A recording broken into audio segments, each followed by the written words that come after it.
Jangan lupa memposting dan merosting. Oke, makasih Ustadz resmi ISMU 13 yang tadi Siap. sudah membawakan acara. Sampai ketemu Pak Haji ya. Siap. Semangat tetap. Amin, amin, sehat-sehat. Oke. Ustadz. Pak Ustadz, Assalamualaikum. Waalaikumsalam warahmatullahi. Nah, ini Ustadz Kholik Idris ini. Ini selaku Ustadz resmi ISMU 13 sekaligus merangkap jadi khotbah khotbah nikah di Masjid Al-Akbar Surabaya.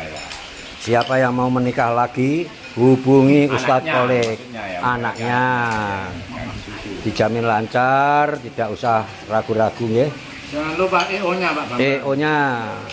Kalau kesulitan bisa hubungi saya, Bambang Toyota. Ini nanti akan saya sampaikan ke Pak Kholik ini. Selamat dahar Pak Kholik ya. Semoga barokah, amin. Itu ada soto sate namanya SS. Siang ini saya berada di Gayung Sari, di rumah salah satu rekan kelompok haji, yaitu ISMU 13 dari KBIH Multajam angkatan tahun 2013.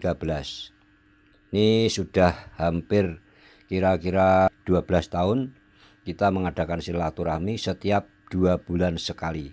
Jadi totalnya ini adalah sudah 72 kali pertemuan. Nah, ini tambah satu lagi tahun 2026 ke 73. Sebelum acara dimulai, baiklah kita dengarkan dulu ceramah singkat dari Ustadz Haji Kholik Idris. Beliau adalah resmi sebagai Ustadz ISMU 13 sekaligus sebagai pemimpin dari acara khotbah nikah di Masjid Al-Akbar Surabaya. Assalamualaikum warahmatullahi wabarakatuh. Bismillah, alhamdulillah, wassalatu wassalamu ala rasulillah, la hawla wa la quwata illa billah, wa badah. Qadatul Qur'an, 10 menit ya. Nah, ini refleksi tentang sebentar lagi kita memasuki 27 Rajab. Ada perintah sholat di situ. Saya akan bercerita terkait tentang perjuangan Syekh Sayyid bin Muhammad As-Samhah, seorang tokoh sufi juga waliullah. Beliau adalah tokoh yang terkenal dengan kegigihannya mempertahankan sholat berjamaah 5 waktu dan selalu menangi takbiratul ihram 40 tahun, bukan 40 hari. Hadisnya itu 40 hari. Siapa yang bisa menjaga sholat berjamaah 5 waktu, menangi takbiratul ihramnya imam, itu berarti tidak pernah masbuk selama 40 hari, maka dia dijamin 2 hal. Yang pertama dijamin dari api neraka, yang kedua dijamin dari sifat kemunafikan. Karena orang munafik tidak akan pernah mampu sholat seperti itu. Karena orang munafik niku sholatnya adalah wa idza qamu ila sholati qamu kusala. Nek sholat itu kusala, aras-arasen, males. Ya. Juga yuraunan nas, biasanya riya. Tetapi Syekh Said Muhammad As-Samhah ini dia istiqomah sholat selama 40 tahun itu berjamaah dan tidak pernah masbuk. Sebenarnya banyak tokoh-tokoh para ulama itu yang sholat, ada yang mengatakan saya sholat lebih dari 40 tahun itu tidak pernah melihat punggung jamaah. Itu artinya dia selalu di depan, tidak pernah masbuk.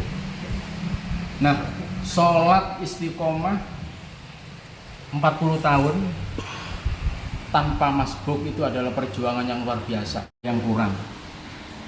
Bapak Ibu hadirin akramakumullah, ini sebuah pelajaran bagi kita betapa para salafus soleh itu berjuang keras agar tidak sekedar mendirikan sholat, sekedar berjamaah, tapi bagaimana dia bisa berjamaah yang tidak terlambat.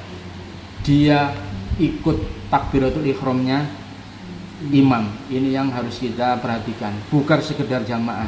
Syukur-syukur kalau kita bisa mengamalkan 40 hari sholat berjamaah tidak pernah putus.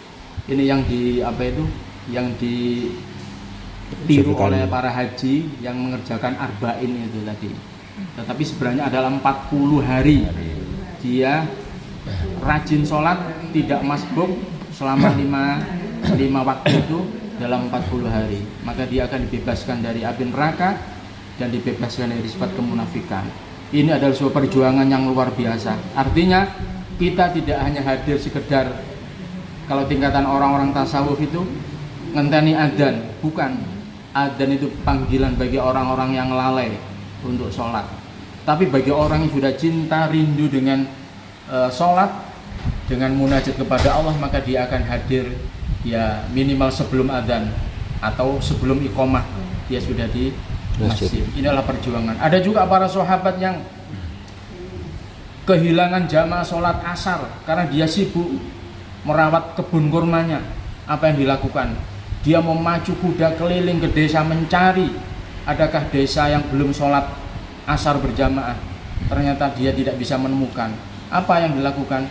Dia menjual seluruh kebun kurmanya.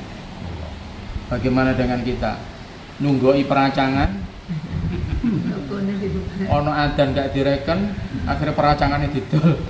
Tentu tidak akan kita lakukan hal seperti itu. Tapi para sahabat begitu gigihnya berjuang untuk ya memang sholat itu adalah amalia yang luar biasa, amalia yang menjadi barometer dari ketakwaan kita, yang nanti di akhirat jika sholat itu baik maka yang lain dianggap baik. Para sahabat berjuang gigih untuk bagaimana dia menegakkan agar sholat itu benar-benar istimewa, sholat itu benar-benar sempurna dilakukan. Aqimus sholat, bukan af'alus sholat, bukan sekedar mengerjakan, tapi memang mendirikan dengan syarat dan rukunnya. Ditambah lagi dengan berjamaah, lebih-lebih tidak masbuk. Saya kira lebih dari 10 menit. Mudah-mudahan kita bisa menginspirasi dari kisah Syekh Sayyid bin Muhammad As-Samhah. Dan itu banyak lagi para sahabat, ada Malik bin Dinar, ada Ibrahim bin Adam, seorang raja meninggalkan istananya demi untuk dia bisa mengerjakan sholat dengan baik. Ada Syekh Said Musayyab, itu juga begitu, berjamaah hampir 70 tahun, luar biasa. Itu adalah contoh-contoh dari orang-orang salafus soleh yang berjuang gigih di dalam menegakkan sholat. Mudah-mudahan sekali lagi menginspirasi kita agar kita lebih ya minimal tidak teledor di dalam sholat. Demikian, terima kasih, mohon maaf. Wassalamualaikum warahmatullahi wabarakatuh. Waalaikumsalam.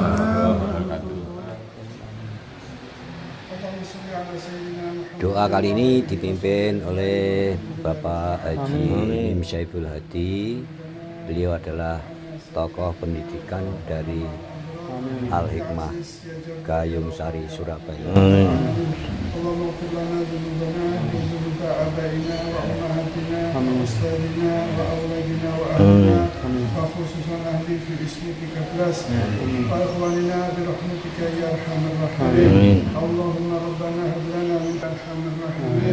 ربنا بارك لنا في رجب وشعبان وبلغنا رمضان ربنا آتنا في الدنيا حسنة وفي الآخرة حسنة وقنا عذاب النار صلى الله على سيدنا محمد وعلى آله وصحبه أجمعين والحمد لله رب العالمين. Selanjutnya kita istirahat sebentar dan nanti dilanjutkan dengan isoma, yaitu istirahat, sholat, dan makan. Untuk sholatnya ini berhubung sudah waktu zuhur, akan berjamaah di tempat ini juga.